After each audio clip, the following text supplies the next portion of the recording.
सबको लड़ने पड़ते हैं अपने अपने युद्ध, सबको लड़ने पड़ते हैं अपने अपने युद्ध, और चाहे राजा राम हो या हो गौतम बुद्ध। समझ रहे हो, सबको अपनी अपनी लड़ाई लड़नी ही पड़ती है। तो आपकी लड़ाई का डेट डिसाइड हो गया है, मुकर्रर हो गया है वो दिन जिस दिन आपके एग्जाम होने वाले हैं। तो वो बच्चे जो जेईई की प्रिपरेशन बिल्कुल अच्छे से करने हैं, तो आपके युद्ध तो मतलब डेट वेट डिसाइड हो गया है। फाइनली वो लड़ोगे कैसे, उसके लिए एक प्रॉपर प्रिपरेशन स्ट्रेटजी होनी चाहिए। तो वो स्ट्रेटजी आपके लिए मैं लेकर आया हूं कि आपको बचे हुए एक मंथ में कैसे क्या चीज़ करना चाहिए, किन चैप्टर्स पे ज़्यादा ध्यान देने चाहिए, या ये चैप्टर्स पहले कर लेने चाहिए, बाद वाले चैप्टर्स कौन से चैप्टर्स को कितना ज़्यादा टाइम देना चाहिए, कैसे कवर करें कि केमिस्ट्री में आउट ऑफ 100 हमारे 80+ स्कोर अच्छे से गेन कर लिए जाएँ लास्ट के एक मंथ में।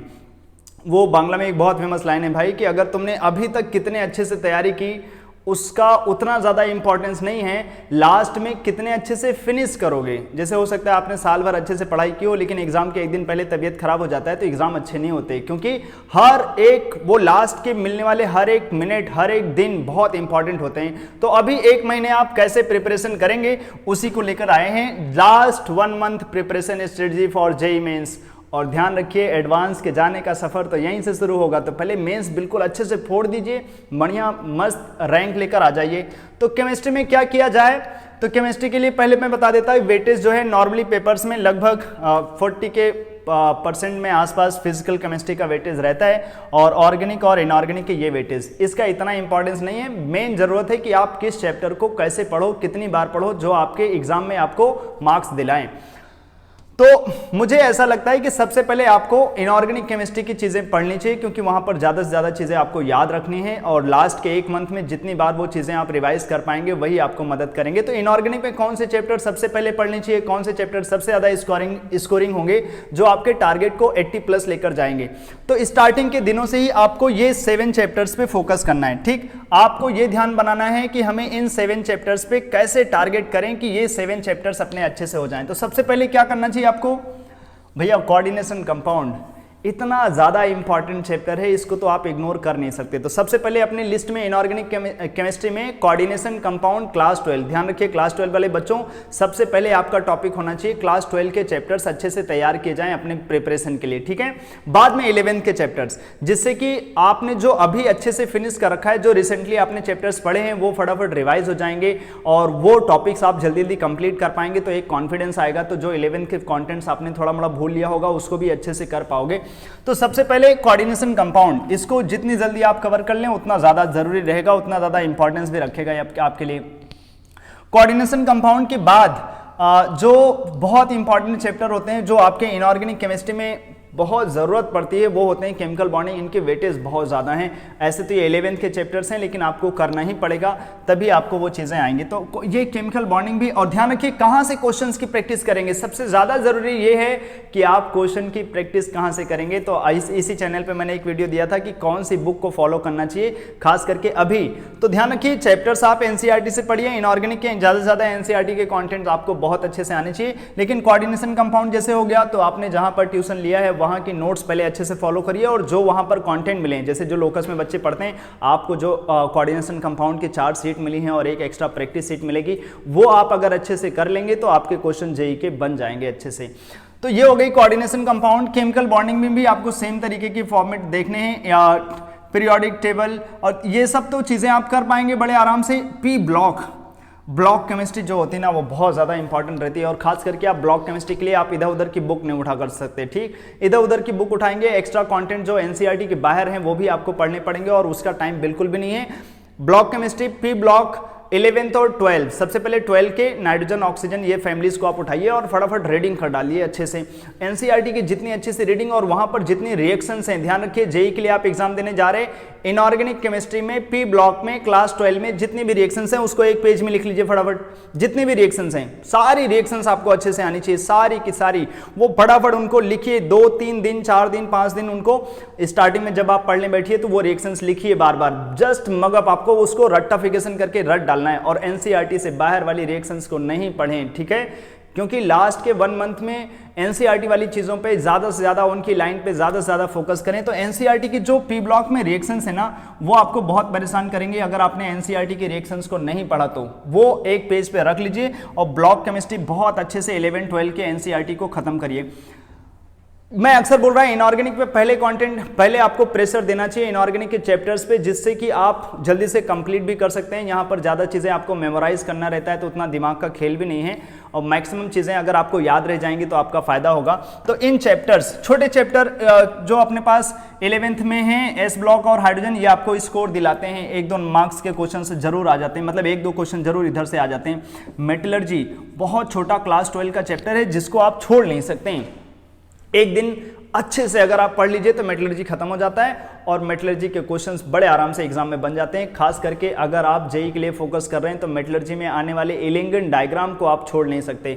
इलेंगन डायग्राम बहुत अच्छे से समझिए, इसके लिए मैं एक छोटा सा वीडियो भी इसके ऊपर दूंगा अलग से। इलेंगन डायग्राम जो अपने जेई की केमिस्ट्री के लिए, मेटलर्जी चैप्टर के लिए बहुत इंपॉर्टेंट माने जाते हैं। लास्ट के 2-3 सालों में इलेंगन डायग्राम से फटाफट बहुत मस्त क्वेश्चंस आए हैं। तो मेटलर्जी जो नॉर्मल है, थ्योरी वाले पॉइंट वो तो आप कर ही लेंगे एक दिन में, बस इलेंगन डायग्राम पे बहुत अच्छे से फोकस करिएगा।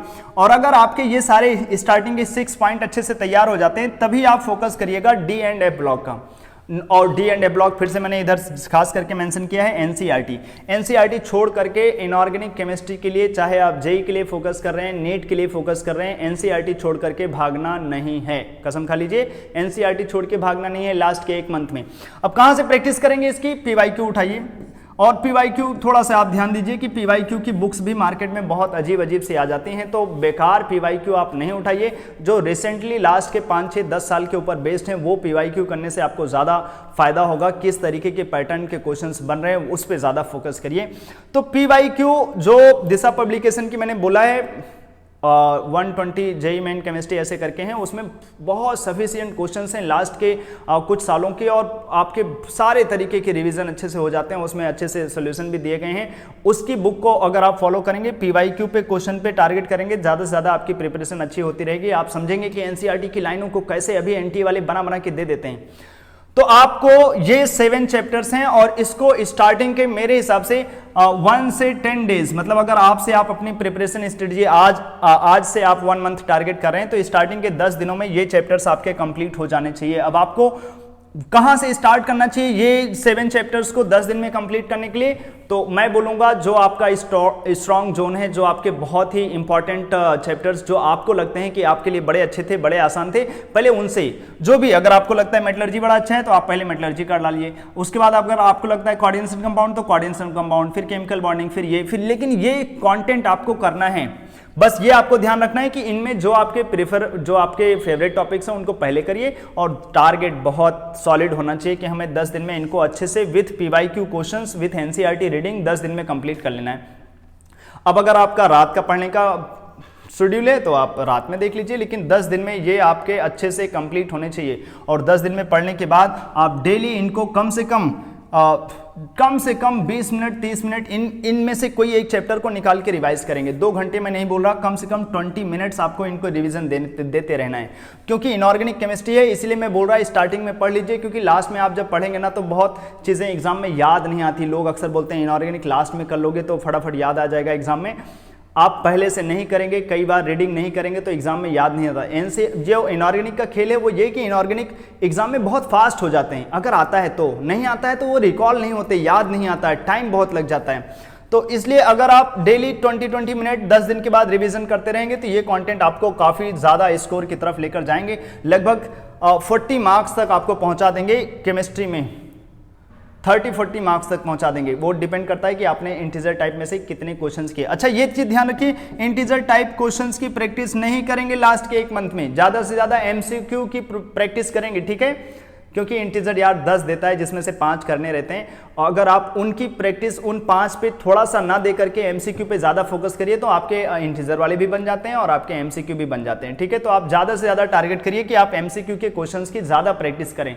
2-4 क्वेश्चन कर लिया तो कर लिया, वो अलग बात है। ये हो गए अपने पास इनऑर्गेनिक केमिस्ट्री के लिए जो मैंने आपको चैप्टर्स निकाले हैं, ये आपको 10 दिन में कंप्लीट कर लेने हैं।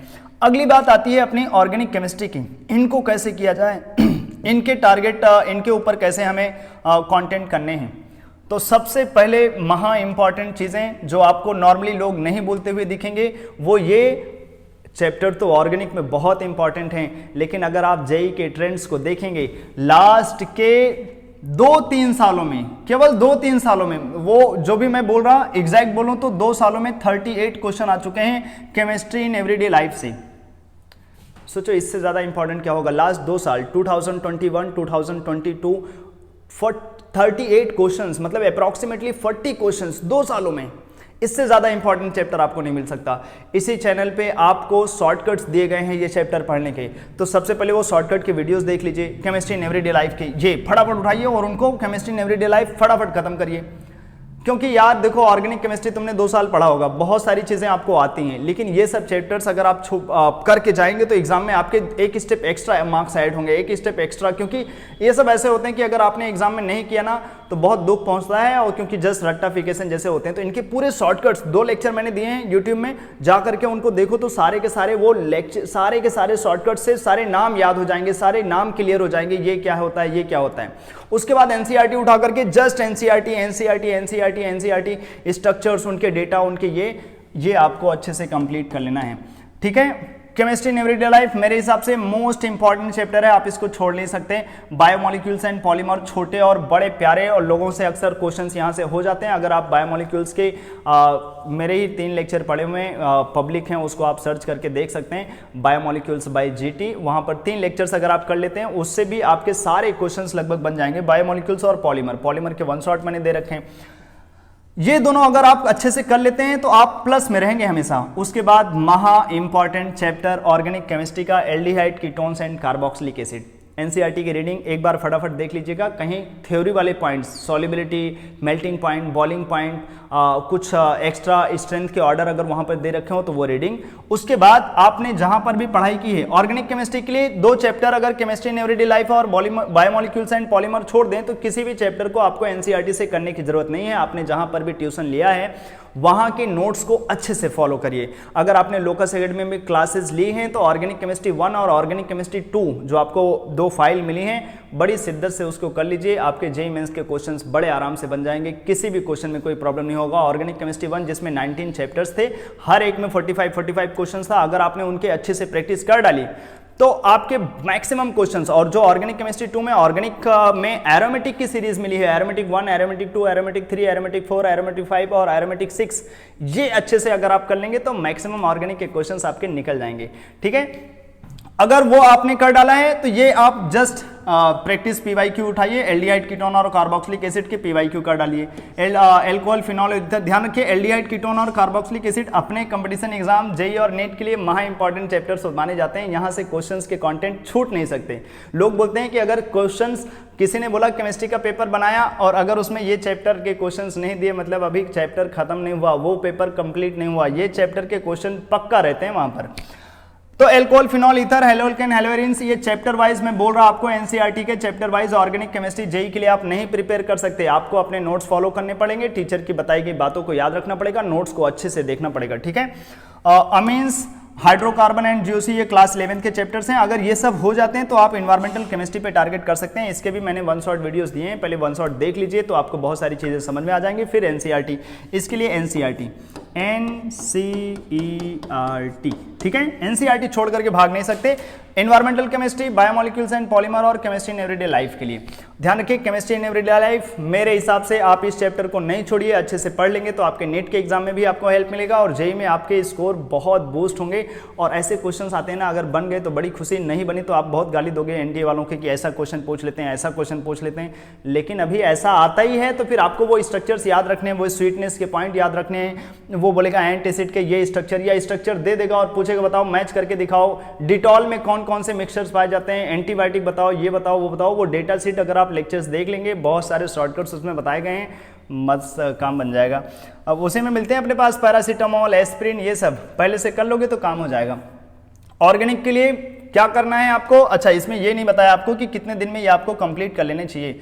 तो ऑर्गेनिक केमिस्ट्री अगर आपकी पहले से स्ट्रांग है तब तो ठीक है, नहीं स्ट्रांग है तो पहले ये दोनों चैप्टर्स पढ़िए, केमिस्ट्री इन एवरीडे लाइफ और बायोमोलिक्यूल्स एंड पॉलीमर। उसके बाद आप एनसीईआरटी या फिर एनसीईआरटी की वो अगर आप बहुत वीक हैं तो एनसीईआरटी के रिएक्शंस को रटने की कोशिश करिए, लेकिन अगर आपने ऑर्गेनिक थोड़ा अच्छे से कर रखा है तो टीचर्स के नोट फॉलो करिए। कोशिश करिए कि ये स्टार्टिंग के 10 डेज में जब वो कंप्लीट हो जाए तो अगले ऑर्गेनिक केमिस्ट्री में ज़्यादा टाइम नहीं लगना चाहिए, बस ये चैप्टर को आप ज़्यादा से ज़्यादा रिविजन में रखिएगा।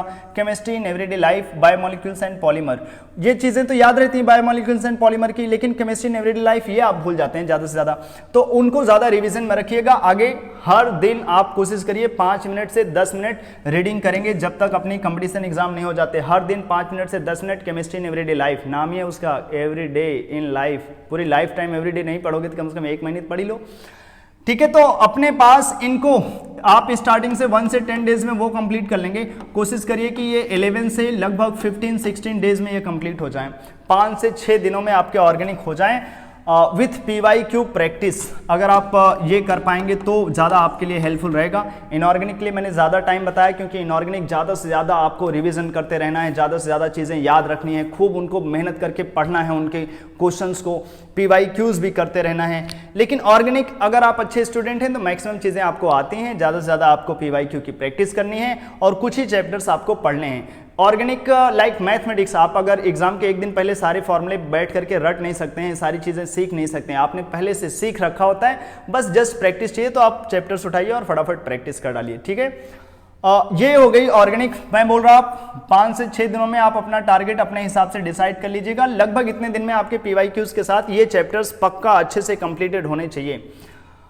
और अब रही बात टारगेट 80+ अगर आप अचीव करना चाहते हैं तो फिजिकल केमिस्ट्री को कैसे छोड़ सकते हैं। सबसे पहले ही मैंने आपको बताया कि इसके जो स्कोरिंग है वो लगभग 38% कंपटीशन एग्जाम में, और जब आप सेक्शन बी में जाएंगे इस यहाँ पर और इंटीजर टाइप के क्वेश्चंस मिलेंगे तो काफ़ी क्वेश्चंस यहाँ से मिल जाते हैं। केमिकल काइनेटिक्स क्लास 12 के चैप्टर्स महा इंपॉर्टेंट, रिडॉक्स और इलेक्ट्रोकेमिस्ट्री, ये 2 चैप्टर्स आप सबसे पहले 1-2 दिन अच्छा लगाइए, इधर पूरा का पूरा 1-2 दिन में 5, 6, 7, 8 घंटे लगा दीजिए इन दोनों चैप्टर्स पे, आपके काफ़ी स्कोर बढ़ जाएंगे। खूब सारे क्वेश्चन मिल जाते हैं, इधर से 30 क्वेश्चन आते हैं जिसमें से ये दोनों चैप्टर इलेक्ट्रोकेमिस्ट्री के लिए और केमिकल काइनेटिक्स के, ये चैप्टर्स आपके बड़े अच्छे से कंप्लीटेड होने चाहिए विथ PYQ। और मैं आपको बता दिया है कैसे PYQ सॉल्व करने हैं। PYQs के क्वेश्चंस करेंगे तो आप देखेंगे काइनेटिक्स और इलेक्ट्रोकेमिस्ट्री के मस्त मस्त क्वेश्चंस आ चुके हैं। एनसीईआरटी के ग्राफ पे अच्छे से ध्यान रखिएगा। एनसीईआरटी के ग्राफ, अब मतलब एनसीईआरटी से फिजिकल केमिस्ट्री नहीं पढ़ना है, लेकिन एनसीईआरटी के ग्राफ ये आप थोड़ा अच्छे से ध्यान दीजिएगा। जहां पर आपने ये चैप्टर्स पढ़े हैं उनके थ्योरी वाले पॉइंट्स भी थोड़ा, खास करके काइनेटिक्स में जो कोलिजन थ्योरी से रिलेटेड पॉइंट्स होते हैं, टेम्परेचर कोफिशिएंट हो गया, या फिर आर्हेनियस इक्वेशन से जो थ्योरी वाले पॉइंट्स आते हैं, मैक्सवेल बोर्ड्स में डिस्ट्रीब्यूशन कर्व जो होता है, ये पॉइंट आपको अच्छे से आते रहना चाहिए। और केमिकल काइनेटिक्स बहुत ही ईजी बच्चों को लगता है, 0 ऑर्डर फर्स्ट ऑर्डर पढ़ लो, उसके बाद कोलिजन थ्योरी चैप्टर खत्म हो जाते हैं, इंपॉर्टेंट बहुत होते हैं। एक चीज़ इसमें होता है साइमल्टेनियस रिएक्शंस, उनके रेट लॉस कैसे लिखें, एक साथ A से B बना, B से C बने, C से D बने, उनको भी थोड़ा आपको टारगेट कर देना चाहिए अगर आप जेई के ऊपर फोकस कर रहे हैं तो। और रही बात सॉलिड स्टेट, ये सब चैप्टर्स सॉल्यूशंस आपने ये चैप्टर सीखे हैं तो अच्छी बात है। जैसे ये चैप्टर, इसको तो आप समझिए इनऑर्गेनिक जैसा है, आप इसको इनऑर्गेनिक वाले कंटेंट में जाके ऐड कर लीजिएगा। स्टार्टिंग में 10 दिनों में surface chemistry just like inorganic, NCERT की डेटा शीट आपको ज़्यादा से ज़्यादा याद होनी चाहिए, एनसीईआरटी की डेटा शीट, ठीक है। सरफेस केमिस्ट्री इनऑर्गेनिक वाले पॉइंट में डाल दीजिएगा इसको। सॉलिड स्टेट ये अपने पास सॉल्यूशंस हो गए। और अगर हम बात करें क्लास 11 के चैप्टर की तो ये स्टेट्स ऑफ मैटर बहुत छोटा सा चैप्टर है, सॉल्यूशन के साथ साथ आपको इसे कवर करना चाहिए। इक्विलिब्रियम बहुत स्कोरिंग, बहुत स्कोरिंग, बहुत स्कोरिंग। क्लास 11 के पॉइंट ऑफ व्यू से बोलें तो इक्विलिब्रियम से ज़्यादा इंपॉर्टेंट चैप्टर आपको फिजिकल केमिस्ट्री में नहीं मिलेगा, बहुत बड़े चैप्टर भी हैं और क्वेश्चंस यहाँ से छूट नहीं सकते क्योंकि ionic equilibrium, solubility, product, chemical equilibrium, बहुत बड़ा सा कंटेंट हो जाता है। ये इंपॉर्टेंट होते हैं, एग्जाम वालों को भी बड़ा अच्छा लगता है। अगर आप जेई 2018 के क्वेश्चन देखेंगे तो 2018 जेई में आउट ऑफ 35 क्वेश्चंस इसी चैप्टर से थे, आउट ऑफ 35 क्वेश्चंस, मतलब काफ़ी अच्छा खासा परसेंटेज यहाँ से आ गया था क्वेश्चन का। तो ये चैप्टर आपको बहुत अच्छे से करना चाहिए। ध्यान दें, ये चैप्टर तभी करें जब 12 के कंटेंट आपके हो जाएं तो। थर्मोडायनेमिक्स चैप्टर आप अच्छे से सीख सकते हैं। मोल कॉन्सेप्ट के 1 शॉट वीडियोस जो आपको 3 घंटे मैंने चैनल पे दे रखे हैं वो बड़ी शिद्दत से कर डालिए और PYQ उसके प्रैक्टिस कर डालिए। एटॉमिक स्ट्रक्चर में बोहर्स मॉडल और क्वांटम नंबर पे आपकी बड़ी अच्छे से पकड़ होनी चाहिए और खास करके वो हाइजेनबर्ग के जो अनसर्टेनिटी प्रिंसिपल हैं वो सब भी थोड़े आ जाएं तो आपके ये चैप्टर अच्छे से तैयार हो जाएंगे। फिजिकल केमिस्ट्री में आपको इसी सीक्वेंस में चैप्टर्स पे फोकस करना चाहिए। सरफेस केमिस्ट्री में फिर से बोल रहा हूँ कि वो theoretical chapters like inorganic chemistry हो जाते हैं, तो इनको आप इनऑर्गेनिक केमिस्ट्री स्टार्टिंग में 1 से 10 डेज में ऐड कर लीजिए। इनकी प्रैक्टिस आपकी होती रहनी चाहिए। हर दिन आप फॉर्मूला शीट बनाइए, हर दिन फॉर्मूला शीट। जैसे जैसे चैप्टर कंप्लीट होते जाए आप कोशिश करिए जब आप लास्ट के डेज में फिजिकल ज़्यादा जरूरी है। फिजिकल चाहता है प्रैक्टिस करते रहेंगे और उसी टाइम पे आप देखिए फिजिकल केमिस्ट्री में कभी कभी आपको चैप्टर्स आते हैं लेकिन वो चैप्टर्स आपके एग्जाम में क्वेश्चंस नहीं बन पाते क्योंकि लास्ट टाइम में आप प्रैक्टिस नहीं कर रहे थे। इसीलिए अक्सर मैं कोशिश करता भी हूं कि इलेक्ट्रोकेमिस्ट्री और ऐसे चैप्टर्स लास्ट में पढ़ाए जाएं जिससे कि बच्चे जब एग्जाम देने जाएं तो उनको चैप्टर्स की काफ़ी अच्छी खासी प्रैक्टिस बनी हो, नहीं तो भूल जाओगे सारी चीज़ें। ये प्रैक्टिस पे ऊपर बहुत डिपेंड करता है, नहीं तो आपकी पेन नहीं चलती एग्जाम में। लास्ट में इसके जब आप 16-17 डेज के बाद आप प्रिपरेशन स्टार्ट करेंगे तो जब तक आपका जेई का डेट नहीं आ जाता तब तक इनकी प्रैक्टिस आपकी चलती रहनी चाहिए। अगर आप अच्छे मार्क्स के ऊपर टारगेट कर रहे हैं मिनिमम 80+ आपके स्कोर आएंगे अगर आपने जो आपको बोला गया वो फॉलो करते रहेंगे। इसी सीक्वेंस में इनको फॉलो करते रहिए, लेकिन फिजिकल केमिस्ट्री के क्वेश्चंस की पीवाईक्यूज छोड़िएगा नहीं। मैक्सिमम क्वेश्चंस पीवाईक्यूज के थ्रू जैसे ही आते हैं मतलब हूबहू वैसे टाइप के क्वेश्चंस फ्रेम होते हैं। एनसीईआरटी के ग्राफ अगर कहीं मिलते हैं तो उनको छोड़िए नहीं, उनको बड़े इज्जत से क्वेश्चन करिए जरूर, ठीक है। तो 11th के कंटेंट हमेशा लास्ट में पढ़ने की आदत डालिए क्योंकि 12 के कंटेंट अभी अभी आपने पढ़े हैं तो वो जल्दी कंप्लीट हो जाते हैं, आपको कॉन्फिडेंस देते हैं, आपको मोटिवेशन देकर रखते हैं कि आपके इतने चैप्टर्स हो गए तो आप ये चैप्टर एक्स्ट्रा कर सकते हैं, ये चैप्टर एक्स्ट्रा कर सकते हैं। जब भी कभी छोड़ने की बात आए तो आप लास्ट के चैप्टर्स पे कम फोकस कर सकते हैं, लेकिन अगर आपके टारगेट बड़े हैं केमिस्ट्री में कम से कम 80-90+ लेकर आना चाहते हैं, 80-90+ का मतलब हो गया आपके परसेंटाइल कम से कम 96-97 आएंगे। और अगर पेपर के लेवल टफ मिले तो 80+ का मतलब हो गया आपके परसेंटाइल 99 तक बड़े आराम से पहुंच सकते हैं। तो काफ़ी बच्चे अगर इस तरीके से सीक्वेंस फॉलो करेंगे तो आप अच्छा स्कोर कर पाएंगे। बस ध्यान रखिए ज़्यादा से ज़्यादा टाइम एक बार आपने ये चैप्टर्स को नोट किया जैसे इधर दिया है उसी सीक्वेंस में लिखिए, आप अपने स्ट्रॉन्ग चैप्टर पे पहले फोकस करिए। अगर नहीं है ऐसा कुछ तो फिर जो आपको बोला जा रहा है उसी को फॉलो करते जाइए। जैसे आपको बोला फिजिकल केमिस्ट्री करने के लिए पीवाईक्यूज की बुक के ऊपर ज्यादा कोशिश करें। अगर आपको कंटेंट मिले हैं खास करके काइनेटिक्स के कंटेंट जैसे मैंने आपको प्रोवाइड किया, इलेक्ट्रोकेमिस्ट्री के कंटेंट आपको मिलेंगे, सॉलिड स्टेट और ये सब जो कंटेंट लोकस एकेडमी में आपको मिले वो आप बड़ी शिद्दत से आप कर लेंगे तो आपके फायदे के फायदे ही रहेंगे। और पीवाईक्यूज के क्वेश्चन आप अगर एक्स्ट्रा कर लें तो बड़ी अच्छी बात है, ठीक है। तो जो आपको ये स्ट्रेटजीज बताई गई हैं इतनी सारी चीजें वो अगर आपने फॉलो किए तो बस जैसे बोला गया है सबसे पहली वाली लाइन में क्या बोला गया भाई कि सबको लड़ने पड़ते हैं अपने अपने युद्ध, चाहे राजा राम हो या फिर गौतम बुद्ध। तो आपकी लड़ाई आ रही है और आप अपनी लड़ाई में अच्छा स्कोर करेंगे, बेस्ट स्कोर करके लेकर आएंगे। और अभी लड़ाई तो शुरू हुई है और लड़ाई तो आगे एडवांस तक की है। तो अगर ये लड़ाई आप अच्छे से क्रॉस कर ले जाएंगे तो बहुत ज़्यादा फायदा रहेगा, कॉन्फिडेंस रहता है। लास्ट में जो अप्रैल के सेशन है वो भी आप अच्छे से दे पाएंगे। और पहला एग्जाम कंपटीशन एग्जाम जो बच्चे नीट के लिए टारगेट कर रहे हैं अगर वो ये वीडियोस देख रहे हैं तो वो भी इसी तरीके से आप लास्ट के कुछ मंथ में प्रिपरेशन स्ट्रेटजीज को फॉलो कर सकते हैं। चैप्टर्स हमेशा अपने स्ट्रॉन्ग जोन पे पहले ध्यान दीजिए, वीक जोन पे नहीं, ये आप हमेशा फॉलो करते रहिए। और इस वीडियो में इतने रखते हैं। अपने प्रिपरेशन को इस तरीके से लास्ट के मंथ में रखिए कि सोने के कंटेंट कम हो, खाने पीने वाली चीज़ों पे ज़्यादा से ज़्यादा ध्यान रखें कि क्या चीज़ खाना है क्या चीज़ नहीं खाना है, फालतू कूड़ा जैसा चीज़ें नहीं भरते रहें और शादी वादी अटेंड करने से बचें, ठीक है। और क्या बोला जाए, बर्थडे थोड़ा सा पोस्टपोन कर दें यार। अगर आपका मेन जेई का टारगेट है, इंजीनियरिंग कॉलेजेस में जाना चाहते हैं, एनआईटी अच्छी पाना चाहते हैं, आईआईटीज में जाना चाहते हैं, तो लास्ट के 1 मंथ सेक्रीफाइस तो बनता है। जितना बड़ा सेक्रीफाइस होगा उतने बड़े आपके टारगेट अचीव होंगे। तो सेक्रीफाइस लास्ट के 1 मंथ में ज़्यादा से ज़्यादा आप बना के रखिए। टेस्ट फुल जितना ज़्यादा से ज़्यादा दे सकते हैं वो आप दीजिए, लेकिन टेस्ट के लेवल अच्छे होने चाहिए और पढ़ाई में आपकी डिस्टर्बेंस ना हो। ये चैप्टर्स आपके कंप्लीट होने चाहिए जो आपको बताए गए, ठीक है।